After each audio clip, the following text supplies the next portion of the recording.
Tonight on First at 9 this Friday, the 4th of October 2024. Reforms to continue. Sri Lanka agrees with IMF high-level team on continuing hard-won gains that help put Sri Lanka on a path to economic recovery since the crisis. Date for the third review to be announced in due course. Endorsement. Sri Lanka's new government will continue with restructuring of international sovereign bonds as Sri Lankan authorities confirm endorsement of debt targets. Neighbourhood first. Indian External Affairs Minister assures continued support to economic rebuilding of Sri Lanka during visit to Colombo. Thanks former President Ranil Wickremesinghe for efforts in advancing ties. ඔබේ විශ්වාසය දෙනු සෙන්සුරයින් දැන් ළඟමැති ෆාමසියෙන් ලබාගත හැක. වැඩිම මනාපෙන් ජනතා තේරීම මෙවරත් සුදේශී original කුහුඹම තමයි. This is Derana First at 9. Live from Studio 24 in Colombo. A very good evening and thank you for joining us tonight on First at 9. Indian Minister of External Affairs Dr. Subramaniam Jaishankar arrived in Sri Lanka on an official visit this morning, marking his first visit to the island following the election of Anurakumara Dissanayake as a president of Sri Lanka.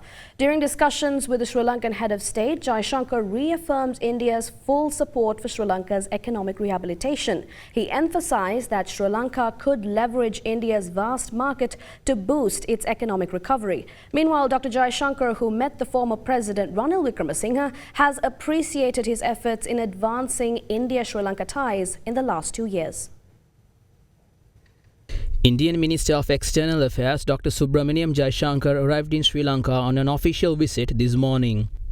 The visiting External Affairs Minister, who was accompanied by senior officials of the Ministry of External Affairs of India, was welcomed upon arrival by Sri Lankan Foreign Secretary Aruni Wijewardena and Indian High Commissioner in Colombo Santosh Jha. This is Dr. Jaishankar's first visit following the election of Anurakumara Dissanayake as the 9th executive president of Sri Lanka. The visiting Indian External Affairs Minister called on President Anurakumara Dissanayake this afternoon at the Presidential Secretariat in Colombo. The discussions focused on furthering cooperation between the two nations in multiple sectors. Dr. Jaishankar reaffirmed India's full support for Sri Lanka's economic rehabilitation, highlighting India's commitment to assisting in tourism, investment, electricity, energy services and the dairy industry. He emphasized that Sri Lanka could leverage India's vast market to boost its economic recovery. President Dissanayake expressed his appreciation for the financial support India provided during Sri Lanka's recent economic crisis and stressed the importance of continued collaboration. The meeting also touched on areas of mutual interest, including fisheries and promoting national unity. On behalf of Prime Minister Narendra Modi, Minister Jaishankar extended an invitation to President Dissanayake to visit India at a mutually convenient date. Further, President Dissanayake also extended an invitation to the Prime Minister of India to visit Sri Lanka.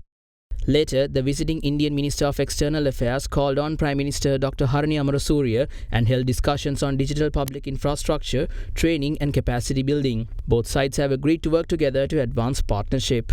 Meanwhile, Indian Minister of External Affairs Dr. Jaishankar met with Minister of Foreign Affairs Vijitha Herath.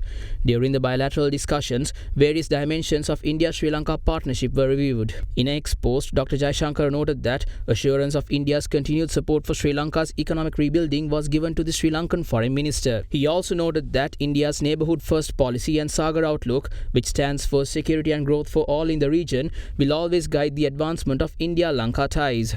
The Indian External Affairs Minister also met with former President Ranil Wickremesinghe at his private residence in Colombo. During the discussions, former President Ranil Wickremesinghe requested India to provide the same level of support extended to his government to the new government. In a tweet on the X platform, the Indian External Affairs Minister said he thanked Sri Lanka's former president for his efforts in advancing India-Sri Lanka ties in the last 2 years. Dr. Jaishankar added that former President Wickremesinghe was assured that India will continue to commit to Sri Lanka's economic recovery and development. In the meantime, Dr. Subramaniam Jaishankar also met with the leader of the Samaki Jana Balawege, Sajith Premadasa. On the X platform, the former opposition leader Premadasa noted that Sri Lanka looks forward to India's continued fullest support in advancing the island nation's stability and growth while supporting Sri Lanka's mutual interests for regional development. Horizon Campus 2024 Intake 2. Register now. චන්දරුසුනේ කාගෙන් මන අපේ සිංහ TV සඳහා සුපිරි deal. Welcome to Cinnamon Life, South Asia's biggest entertainment hub, where awe awaits. The International Monetary Fund says agreement was reached with Sri Lanka on continuing to build on the hard-won gains under the IMF External Fund Facility Program. The IMF said in a statement that it is encouraged by the Sri Lankan authorities' commitment to continue the reform efforts. The statement was issued to mark the conclusion of the three-day visit by a high-level delegation to Sri Lanka. The second round of talks between President Anurukumara Dissanayake and the visiting International Monetary Fund delegation was held this morning at the Presidential Secretariat in Colombo. The President's office noted that discussions focused on achieving the objectives of the reform program in partnership with the IMF and seeking alternative approaches that will alleviate the burden on the citizens. The meeting was attended by Director of the IMF's Asia Pacific Department Krishna Srinivasan, Senior Mission Chief Dr. Peter Brewer and other senior IMF representatives. Upon conclusion of the IMF delegation's Sri Lanka visit, Director for the Asia Pacific Department Krishna Srinivasan noted that productive discussions were held with President Dissanayake and Sri Lanka's economic team, which included Central Bank Governor Dr. Nandalal Weerasinghe and Treasury Secretary Mahinda Siravardana on the economic and financial challenges facing the Sri Lankan economy. Issuing a statement, Srinivasan highlighted that both Sri Lanka and the IMF agreed on the importance of continuing to safeguard and build on the hard-won gains that have helped put Sri Lanka on a path to economic recovery since entering one of the worst economic crises in 2022. He stated that the IMF is encouraged by the authorities' commitment to continue the reform efforts and added that the global lender remains a steadfast partner in supporting Sri Lanka and that it stands ready to assist the country achieve economic reform goals. The International Monetary Fund says Sri Lanka's third review under the $2.9 billion Extended Fund Facility Program will be announced in due course. IMF's Director for Communications, Julie Kozak, addressing a bi-weekly media briefing in Washington, D.C., noted that vulnerabilities and uncertainties remain, meaning sustaining the reform momentum is critical for Sri Lanka. However, Kozak reiterated that Sri Lanka's performance under the program is strong and reform efforts are bearing fruit in terms of reviving economic growth. First, just stepping back to remind, on June 12, 2024, the IMF Executive Board completed the 2024 Article 4 consultation and the second review under the EFF program with Sri Lanka, providing the country with immediate access to about $336 million to support its economic policies and reforms. Program performance is strong and reform efforts are bearing fruit in terms of reviving economic growth, lowering inflation, boosting reserves, and improving revenue mobilization. However, as we have said before, important vulnerabilities and uncertainties do remain, and this means that sustaining reform momentum is critical. Right now, a high-level team led by our Director of the Asia Pacific Department, Krishna Srinivasan, is currently visiting Colombo to meet with President Dissanayake and his new economic team. The delegation is discussing with the authorities the latest economic developments and their economic reform objective. Dates for the third review under the EFF will be announced in due course, and this delegation will communicate when their visit concludes, and we'll have more information for you at that time. The new government is to go ahead with a restructuring of international sovereign bonds, with Sri Lanka receiving final confirmation from both the International Monetary Fund and the Official Credit Committee that the terms of the agreement in principle reached with international and local bondholders are compatible with the comparability of treatment and the parameters of Sri Lanka's IMF-supported program. In a statement, the Finance Ministry noted that following the agreement in principle reached with representatives of international and local holders of international sovereign bonds on the 19th of September, the Sri Lankan authorities completed consultations with Sri Lanka's Official Credit Committee and the IMF regarding the compliance of the terms of agreement in principle with the comparability of treatment and the parameters of Sri Lanka's IMF-supported program. The statement added that formal confirmation has been received from the OCC that the terms of the agreements in principle are compatible with the comparability of treatment principle. A Finance Ministry statement today said following the presidential elections and the appointment of the new government, the Sri Lanka authorities confirm endorsement of the IMF program's debt targets and the AIP terms as announced on the 19th of September. It also confirmed the intention of Sri Lankan authorities to expedite the implementation of the ISB's restructuring transaction in line with the terms.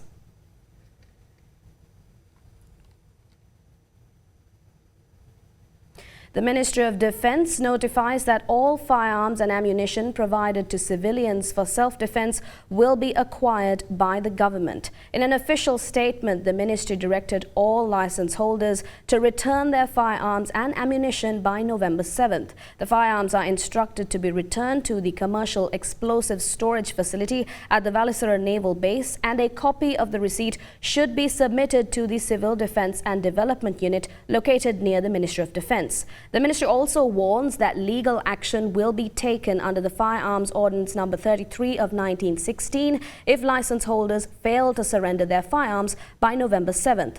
Furthermore, the Defence Ministry stated that these firearms will be returned following a review and assessment of the need to possess them. The statement clarified that the directive does not apply to firearms issued by the Ministry of Defence for the protection of property, crop or for sports activities.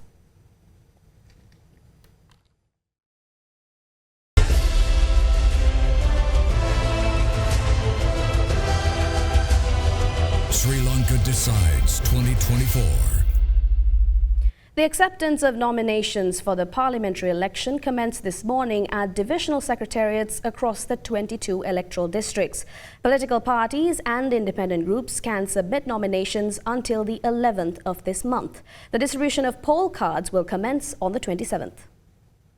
The Parliament of Sri Lanka is represented by 225 people's representatives, out of which 196 are elected from the 22 electoral districts. The remaining 29 members are elected through a national list based on the percentage of votes secured by political parties and independent groups during the election. Accordingly, the acceptance of nominations for the 2024 general election commenced at district secretariats of the 22 electoral districts this morning.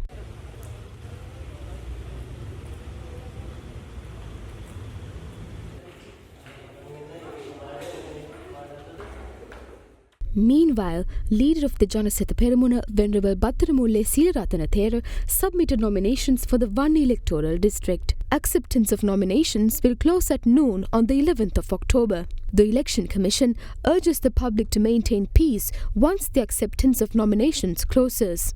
අද දිනේ සිට රාජකාරී වේලාවන් තුලදී නාමචනා බාර ගැනීම සිදු කරනවා. සෙන්සුරාදා ඉරිදා දිනවල නාමචනා බාර ගැනීම සිදු කරන්නේ නැහැ. ඒ සමගම මෙම මැතිවරණය සඳහා දේශපාලන පක්ෂ අපතන්පත් කිරීමේ අවශ්‍යතාවයක් නැහැ. ඒත් ස්වාධීන කණ්ඩායම් එක් අපේක්ෂණ රුපියල් 2000ක මුදලක් බැගින් දිස්ත්‍රික් ලේකම් කාර්යාලයේදී අපතන්පත් කිරීම සිදු වෙනවා. අපතන්පත් කිරීමත් 11 වෙනිදා මධ්‍යන 12 දක්වා දිස්ත්‍රික් ලේකම් කාර්යාලයේදී සිදු කිරීමට හැකියාව තියෙනවා. Meanwhile, the Department of Posts announced the distribution of official poll cards for the coming general election will commence on the 27th of October. The Election Commission, meanwhile, noted that it is not necessary to seek approval of the Commission to recommence relief programs that were halted during the period of the presidential election. The Commission highlighted that it does not object the recommencement of programs such as the distribution of fertilizer to farmers for the Maha season, providing relief packages to fishermen, and the implementation of other government operations that were halted during the period of the presidential election. Leader of the Samagi Jana Sandhaniya, Sajid Premadasa, assures to introduce solutions for burning issues in the country with victory in the upcoming general election. Meanwhile, former parliamentarian Dr. Harsha De Silva expressed confidence in transforming the party's defeat in the presidential election to victory at the parliamentary poll. A meeting of the Samagi Jana Sandhaniya in the Kota electorate was held yesterday. We did our best for this electorate. I take complete responsibility for the failure of not securing victory for the party. Former members of the United National Party were separated during the recent presidential election, and we witnessed that in the votes. During the second round of counting, Sajid Premadasa received 78% of former President Ranil Wickremesinghe's votes. Therefore, we have a massive responsibility to secure those votes. There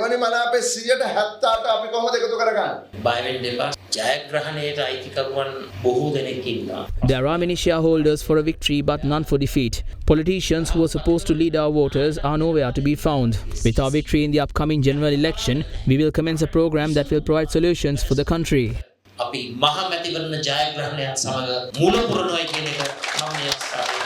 The leader of the Maubima Janata Party, Dilip Jayavira, says the MJP is attempting to secure the most possible number of seats at the parliamentary election. The Piripun organisation, chaired by Anand Devasinghe, joined the Maubima Janata Party today. Devasinghe was appointed as Kegol district organiser and electoral organiser of Derana. Meanwhile, leader of the Piripun organisation, Sanjay Veerasinghe, was appointed as MJP's campaign secretary and coordinator of the Kegol district.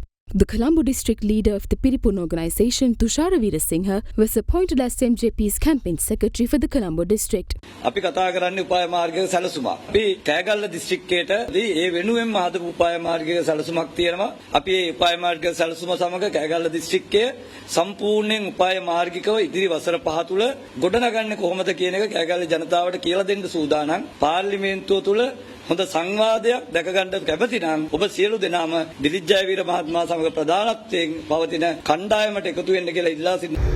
දැන් ඔබ තරඟ කරන්න වෙන්නේ මාලිමාව gas සිලින්ඩරය ටෙලිෆෝනය ඒ අතර පාර්ලිමේන්තු මන්ත්‍රීකම් කීයක් බලාපොරොත්තු වෙයිද? වැඩිම ප්‍රමාණය ලබා ගැනීමට අපි උත්සාහ කරනවා. හැබැයි ඒක නෙමෙයි තීරණාත්මක. අපි කොච්චර දුරට තීරණාත්මකව මේ දේශපාලනයේ නියුක්ත වෙලා දිවයිනෙම නියෝජනය කරමින් කතරම් ජනතාවකට අපේ පණිවිඩය ගෙනියන්න පුළුවන්ද කියන එක. අපි කැමැති ප්‍රධාන විපක්ෂ වෙන්න. ඒ සඳහා අපි මහන්සි වෙලා වැඩ කරනවා.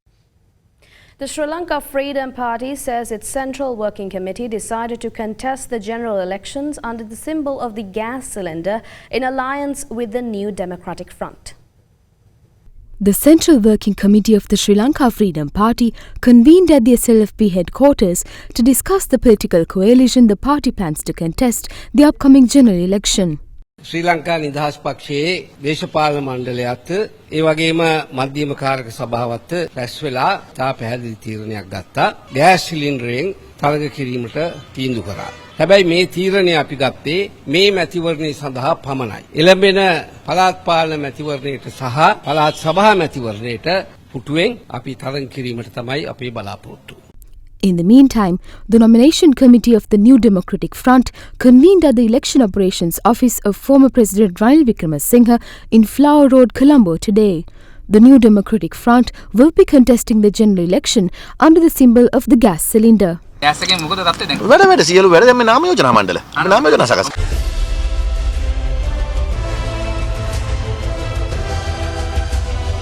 Sri Lanka Decides 2024.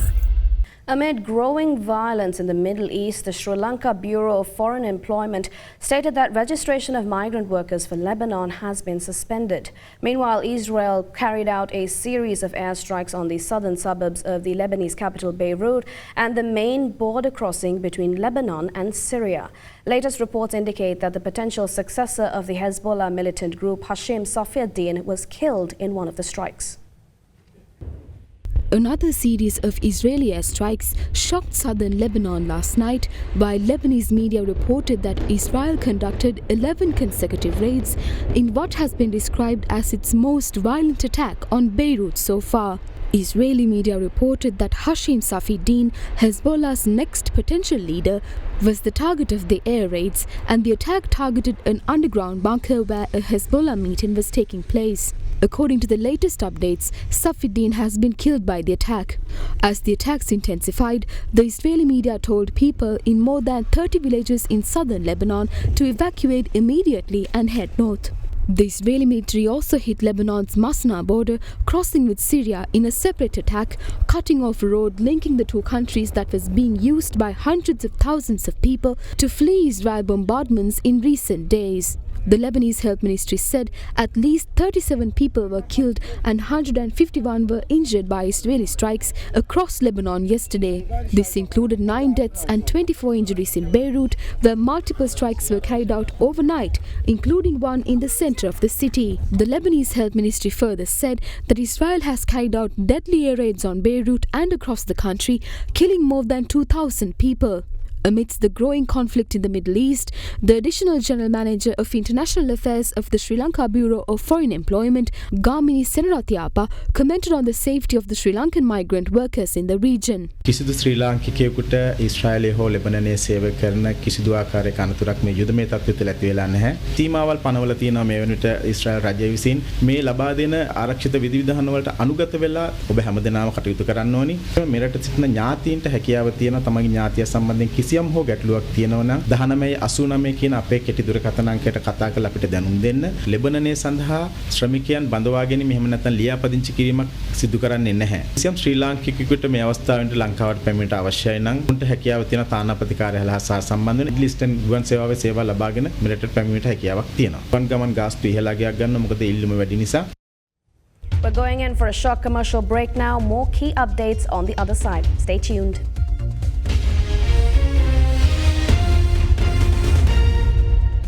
Fast track your career from O-levels with eSoft.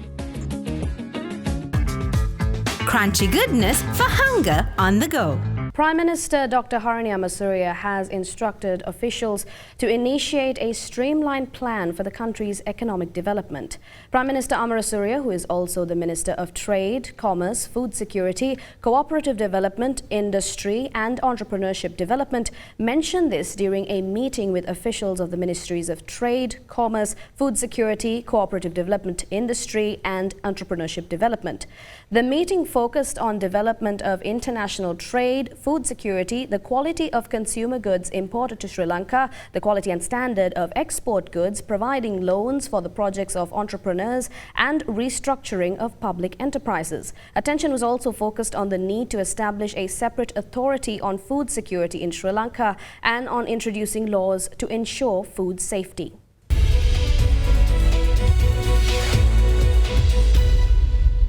The Colombo Stock Exchange closed 1% higher today with demand for banking counter stocks. The all-share price index rose 123.5 points to 12,053 points and the S&P SL20 index rose 59 points to end at 3,543 points. Turnover was 2.83 billion rupees with large volumes of Sampath Bank traded.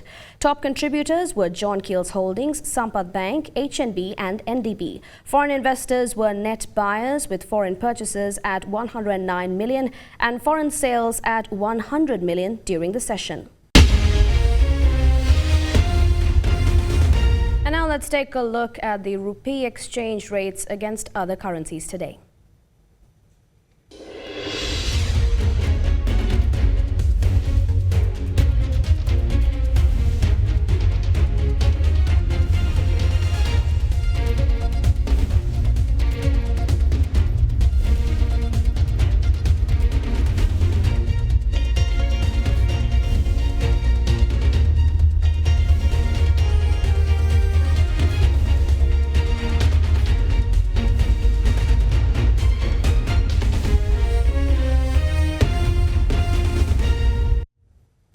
And that's all the stories we have to report to you tonight here at First at 9. Thank you very much for watching. Stay tuned for World News Tonight in just a few minutes.